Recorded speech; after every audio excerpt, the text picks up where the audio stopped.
Joga Bonito, Portuguese for play beautiful, is more than just a catchy slogan. It represents an ethos, a spirit of football rooted in joy, flair and self-expression. Immortalised by Brazilian football legends and supercharged globally by Nike's now iconic mid-2000 marketing campaign, captured the hearts of millions. For a brief moment in football history, the streets, the pitches and even gaming consoles became canvases for artistry and creativity, pushing back against the increasingly rigid and cynical style of modern football. But what started as a revolution, kicked off by Pelé, R9, Ronaldinho and Kaká, eventually became a relic. The dream of Joga Bonito seemed to live on through Neymar, but would dim after Brazil's crushing 7-1 defeat to Germany in the 2014 World Cup in their own backyard. And with it, the golden age of flair gave way to tactical pragmatism. But like anything these days, the legacy lives on through millennials and old Gen Z living vicariously through their youth. While that, and the iconic Nike commercials that burned deep in the memory of a generation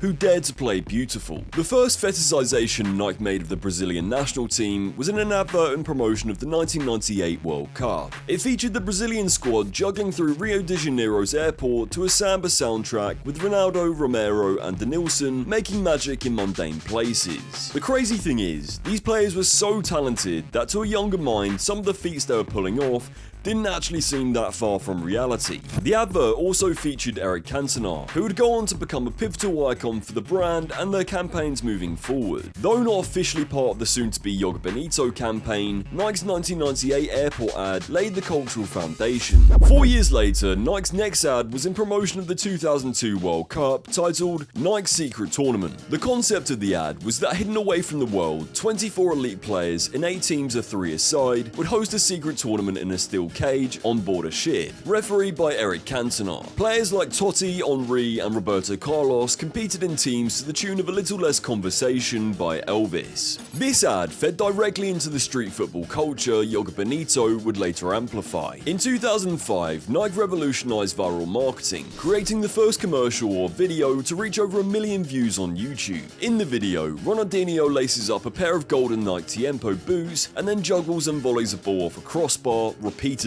without letting it drop. While it looks somewhat real, because you could actually believe that Ronaldinho could actually pull that off, it was in fact edited. But it really didn't matter. It became a staple in the rotation of YouTube videos that get watched around the family computer while you torrent songs on LimeWire. It marked a new era of football marketing, one which laid the blueprint for brands and athletes to navigate the digital world of social media. The core of Joga Bonito's campaign launched around the 2006 World Cup. This began the official Joga Bonito series, where Eric Cantona gave an introduction to a series of videos, with each advert representing a unique skill or philosophy. From Zidane's elegance to Cristiano Ronaldo's ego to Ronaldinho's flair. The main manifesto of Joga Bonito was no dives, no cheating, no acting, play beautiful. In a spiritual successor to Nike's 1998 airport ad, an extension of this campaign saw another ad in the hype of the World Cup. The commercial reimagined the airport ad in a training ground setting. This iconic advert saw the Brazilian stars juggling and dancing their way through the changing room before a game. It was peak Joga Bonito energy, expressive, creative,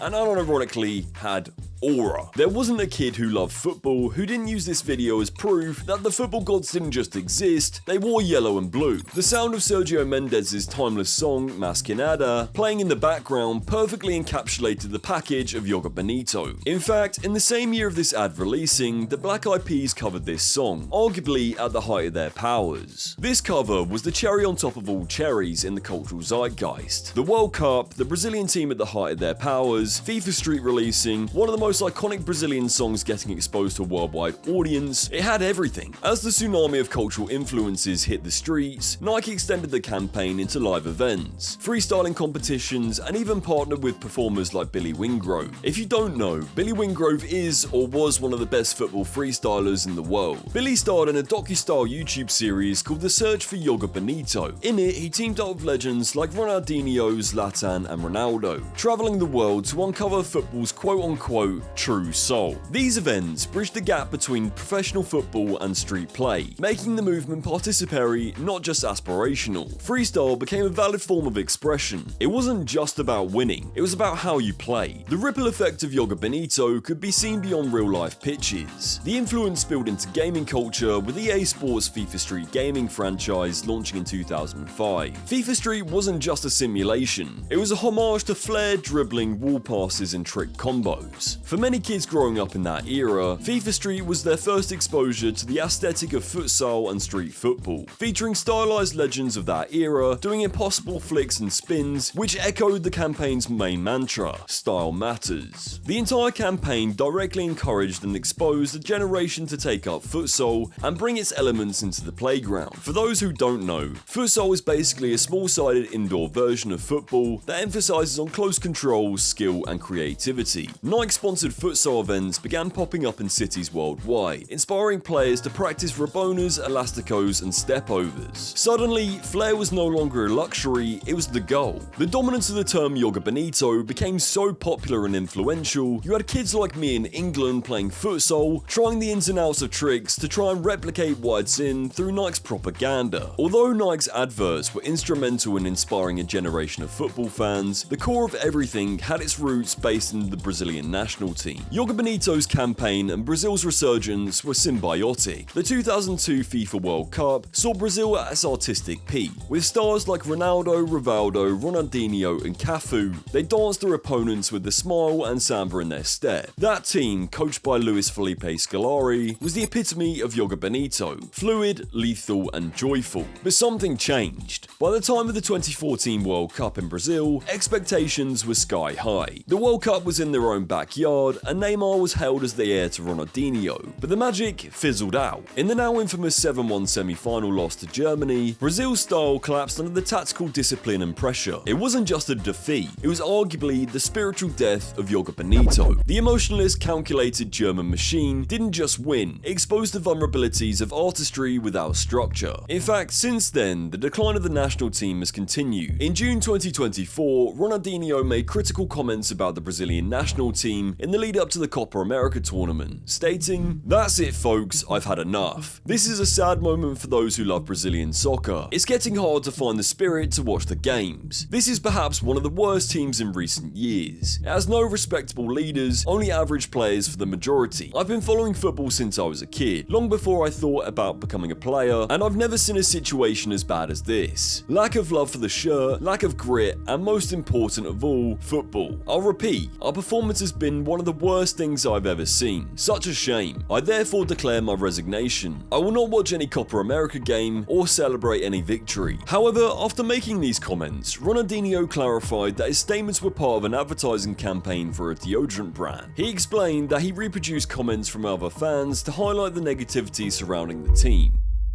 No longer really in the Joga Bonito era, leading up to the 2014 World Cup, in a dramatic shift, Nike released a darkly cinematic Football is Dying advert as part of the Risk Everything campaign, essentially a farewell to the Joga Bonito era. It was bleak, dystopian, and intentionally jarring. The ad featured robotic clones of players, digital coaches barking orders, and joyless corporate football future. Arguably, what football has become today, basically. However, the message was clear. Somewhere along the way, football had lost its soul. It was meta commentary, not just on tactics, VAR and commercialization, but also a confession that even Nike's dream had faded. As a rebellion to this, the animation saw R9 assemble a team of the best players to beat a robotic clone to save football. The campaign that once championed fun was now mourning its absence. Despite its decline, Joga Bonito left a permanent mark. The phrase became a staple in football vernacular. Commentators, fans and players use it to describe any moment of aesthetic brilliance. Nike's Joga Bonito kits, white and gold footballs and boots became streetwear icons, and academies began incorporating futsal into training, emphasizing on ball control and improvisation. Not only that, it created an entire wave of content creation, with freestyle YouTubers like F2 Andrew Henderson building their entire careers on skills popularized by the campaign. However, like many trends, Joga Bonito eventually became a branding gimmick. Plus, the game now has never been more gone. The evolution of football fans has moved towards tactical efficiency efficiency rather than individual brilliance. Gegenpressing, zonal marking, and analytics-based strategies hardly leave room for roulettes and rainbow flicks. One commenter raised a good point. If Ronaldinho was around today, people would call his dribbles useless and look at his goal and assist numbers and compare him to Embuemo. It also didn't help that the Brazilians once held the symbolic status as guardians of the beautiful game, but their national team is a shadow of what it used to be. New generations of fans have also began favouring idolising players for stats and trophies over style. In a world of Messi and Ronaldo where they redefine greatness, how can you convince a kid that composure and manipulation of the ball is more interesting than stat padding? Today,